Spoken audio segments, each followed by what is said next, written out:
33 years ago today, December 8th, 1984, was the first episode that Skyfire made his appearance in. Generation 1, Season 1, Episode 1, Fire in the Sky. Written by the, well, semi-famous Bryce Malek, who's best known for the story editor for Rescue Rangers and a lot of Disney Oh stuff. wow. But he gets the writing credit here for ushering in a complex kind of character in the Transformers mythos. And that's the main reason why I even bring up this episode specifically and why it's important that it came out 33 years ago today and everything. Because the debut of Skyfire was really the beginning of a lot of complexities and stuff when it came to Transformers from a toy standpoint, from a character standpoint. The episode in general has a lot of things about it that are famous. Number one, it was the first episode where it had Optimus Prime saying transform and roll out. A lot of people don't realize that. Ah. It was one of the first episodes that really showed the inside of Optimus Prime's trailer with his mobile dual cannon kind of thing. And it has appeared in other I episodes guess that prior to the platform basically. yeah, that battle platform, if you will. I don't want to call it roller, but whatever you want to Well, call I it. thought roller was the smaller.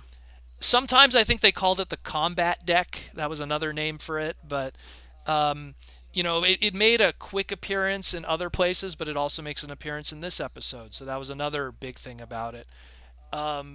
This episode, again, most important thing about it was the appearance of Skyfire Mm. and establishing that, little things about the mythos of G1 at the time where, before the war there was no Autobots and Decepticons, there were just Transformers, and the history of Starscream and how he was an explorer and scientist and how he had a friendship with this giant jet transformer and how he was lost on Earth when they were passing the planet, probably during the Ice Age millions of years ago Yeah. and stuff like that. And it establishes all of that kind of prehistory that affects the character today and the stuff that how we perceive Skyfire today as a scientist and Starscream's deep connection to him and everything like that, and the concept that there was a time when there was no Autobots and Decepticons, Yeah. which up to that point was not really established. Mind you, we were only 7 episodes into Generation 1, but up to that point that wasn't really established that well. The most important thing about all of this was the debut of Skyfire was the beginning of one of many characters we would get that would not get a proper toy for many years to come. And the primary reason for that was the year prior to that, 1983, there was a television series called Robotech. And Robotech, for the really anime savvy, was a series called Macross in Japan that came out in 1982. And the Macross series and the Robotech series used a design called the Vertech VF1S fighter, which what the Jetfire toy would be the following year in 1985. So I think obviously Sunbow at this point were probably painted into a corner and we're like, well, we can't use this design because right now a show that's literally on the same Saturday morning is using this design. Yeah. And it being the VF1 fighter from Roy Fokker in Macross, or Robotech in this case, shown in America. So they were decided instead of creating confusion on top of that and calling the character Jetfire and all of that, they decided to, in a lot of ways, create a new character, and I use "new" with quotes here and air quotes, create a new character in Skyfire that is just similar enough. It's a giant jet that has kind of a backpack thing going on and everything, but yet different in a lot of. It's all in the details that make the difference.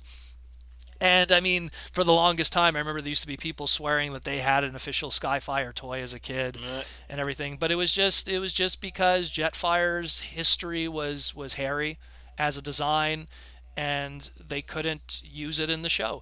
Ironically enough, the if you actually look up Jetfire's toy commercial, he has his original design there. uh, So they somehow, for the toy commercial, they were able to use the Macross VF1S design, but they couldn't use it in the show.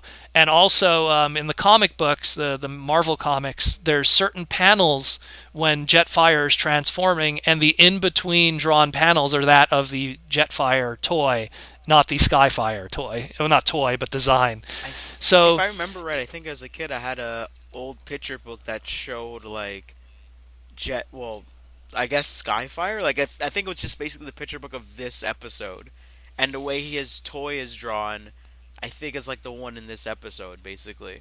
Like a very weird looking jet, but not, but definitely not the Macross looking Veertech.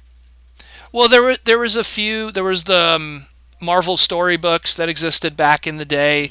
Hmm. Beehive books also did a lot of the stuff that was licensed books by third party companies, and I use third party as in the official way third party is supposed to be used. Yeah, yeah, Um, a lot of times they reference the toys yeah, or box exactly. art. So that's what would usually then lead to them doing something with more a Jetfire looking design. Specifically, the Beehive Books one, I own that one, and in the Beehive Books version, where I believe Jetfire was raiding a castle or something, like a Decepticon castle. I have a vague memory of it. Yeah, it's a long story, but I remember in that one specifically, they used the Jetfire design, Mm. like straight up 100% the Jetfire toy with the the VF1S cannons and Okay, okay. everything all over it. So I mean, it's that again. That was a very controversial kind of character and design, and because that episode aired in 1984. And then a year later, we'd get the Jetfire toy, which would probably make it very confusing for a lot of fans in a pre-internet era that would see this Jetfire toy and go, yeah, but he didn't have that face. If you don't remember the basic design of the body, right away you'd look at that visor, mouthless face, and you'd be like, that's not what was in that episode. Yeah, You pretty know, so much. I mean, if you don't remember the overall design, which rightfully so, with and again, a pre-internet era, and there's no books to really reference or something, it's but at least that face. So it's an interesting piece of Transformers history because when he came on the scene, he would be one of many that would come along that would end up having designs that either didn't get a proper toy until years later, or he would get weird homages along the way. Hmm. Going into like the Robots in Disguise line, you had Stormjet, which was just a jet storm from Beast Machine's repaint, as the Jetfire slash Skyfire. Oh yeah, The that's true. the Energon toy line or Superlink toy line kind of had the really first true Skyfire looking character. There was a character named Sky Blast, which had the Skyfire human looking face on it, but because it was an Omnibot, it was a smaller figure, but still kind of going in that same direction. We didn't really get the very first true Skyfire figure until the classics line, but still it was only 50% there until we then got the Generations leader class version Hmm. years later. And the leader class one, again, and it's funny, both the classics one and the Generations one made an effort to have both the Macross looking Valkyrie face and the more human looking Skyfire cartoon face. So but at least the Generations one, that leader class one, really looks a lot like what we had in the show Hmm. and makes a good effort at it. So I mean, if personally, if you had to pick up one, the Japanese version doesn't have the chrome on it like the American version Hmm. does.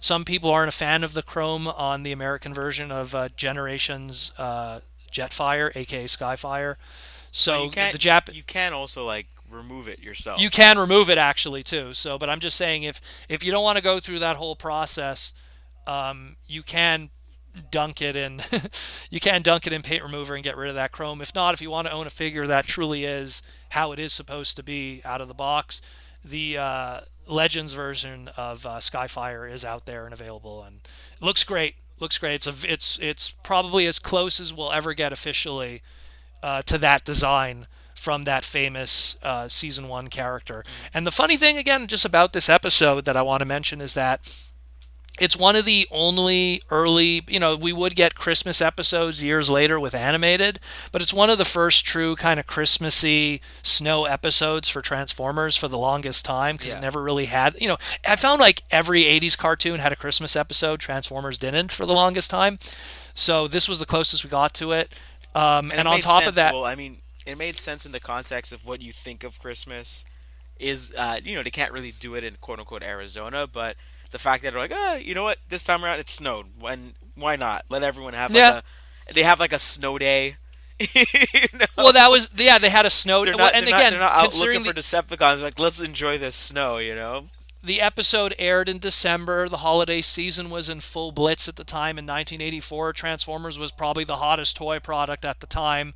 So it was a good call by Sunbow Studios to really go that extra mile to really have that. And it's funny because at the end of this episode, Jetfire ends up becoming an Autobot after realizing that Decepticons are kind of dicks, and and Starscream's not a nice guy, and he's not the guy that he used to remember all those millions of years ago.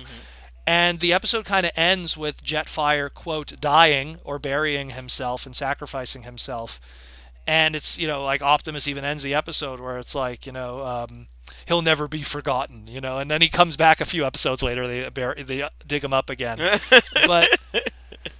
But it was a very interesting episode, and that's why I just wanted to bring it up. Where we're not going to always talk about this day in history Yeah. of specific Transformer episodes, but these ones are ones that are worth mentioning because of how it affects Transformers for the next 33 years to come, of how they handle a character, or how they handle characters that don't have toys, or they have a hairy, toy history with Macross or something. Yeah. Where, in the sense that, look how Skyfire got a toy, but Roadbuster and Whirl also got toys, but they weren't in the show because of their Dorvac history and their connection to an anime show and how it's related to Bandai, and they couldn't do anything with that. So, it's there's a lot of history there. So just wanted to bring that up.